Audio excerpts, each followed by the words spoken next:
पूर्व प्रेसिडेंट हमारे स्वर्गीय जैल सिंह जी गए थे ह्यूस्टन में जाके उन्होंने अपना बाईपास पहला किया था। उसकी शायद उस समय उम्र 68 या कुछ ऐसी रही होगी। लोग जानते थे लेकिन इंडिया में कहीं नहीं होता था। हमारे यहाँ के प्रेसिडेंट वहाँ जाके कराए। और इसके बाद ये देखिए कि इतने वर्षों में क्या परिवर्तन आ गया कि हमारे यहाँ के प्रधानमंत्री हमारे यहाँ ही एशियन हार्ट सेंटर में ही अपना bypass, second bypass, which is suppose to be very dangerous, और एट दिस एज, इस उम्र में सेकेंड बाईपास कोई भी हाथ नहीं लगाना चाहता।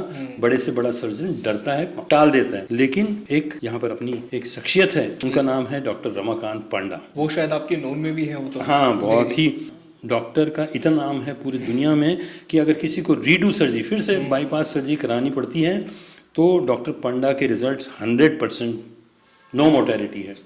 और एशियन हार्ट सेंटर बॉम्बे में है और बहुत ही अच्छा और बहुत ही सही काम करते हैं। डॉक्टर को कैसा होना चाहिए, बाईपास करते हैं, कितनी मेहनत करते हैं और कैसा वो सलाह देते हैं लोगों को, प्यार, डिवोशन। तो ये आज के परिप्रेक्ष्य में बता रहा हूँ। बिल्कुल सर। सर्जरी लाने का समय तो बहुत पुराना है।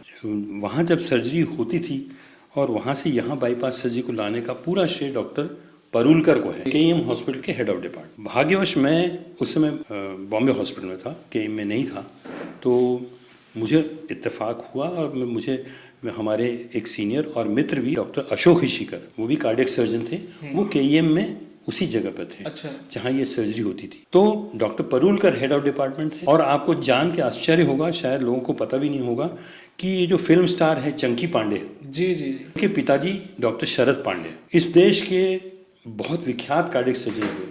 अच्छा। हाँ, शरद पांडे नंबर 2, मतलब उसी हॉस्पिटल में, केईएम हॉस्पिटल में वो नंबर 2 थे। एक डॉक्टर मांडके, जिनकी डेथ हो गई, जो बाला साहब ठाकरे का इलाज करते थे, उनका।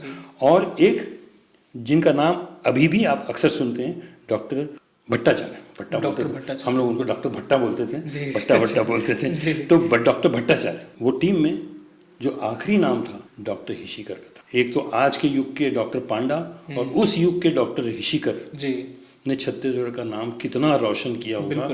ये दुर्भाग्य रहा कि डॉक्टर हिशीकर की AML से डेथ हो गई। कार्डियक सर्जरी यहाँ शुरू करने का श्रेय इन लोगों को, ये बम्बई के लोग थे जिन्होंने नॉर्थ इंडिया और उसको कैप्चर कर लिया था। सब लोग उनसे बात करते थे।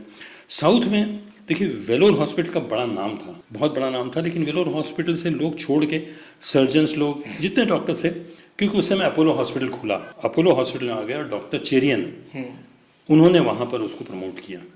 तो साउथ में डॉक्टर चेरियन और बाकी लोग, और यहाँ पर डॉक्टर परुलकर, डॉक्टर भट्टाचार्य, ये लोग। तो आज भी डॉक्टर भट्टाचार्य पेशेंट्स और अभी भी सर्जरी करते हैं।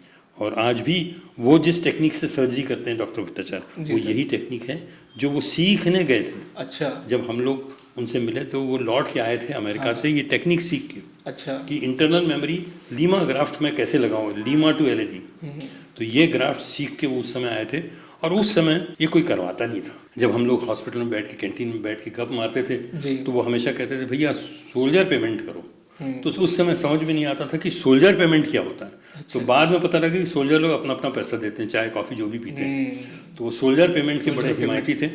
तो वो कहते थे, भैया सोल्जर पेमेंट कर लो, बाद में जब मेरा टाइम आएगा तब मैं सबका पैसा दूंगा। क्या बात है। तो उस समय की बात निराली हुआ करती थी, ऐसी दोस्ती होती थी, ऐसी लोग होते थे। और भट्टाचार्य जी हमेशा कहते थे हम लोग कि आज का मेरा टाइम नहीं है, लेकिन लोग जानेंगे कि ये सर्जरी जो है, लीमा ग्राफ्ट, एओटोलीमा ग्राफ्ट, VY ग्राफ्ट किसने शुरू किया इंडिया में। एक लतीफे में कितनी सीरियस बात वो कह गए। तो उनका टाइम आया।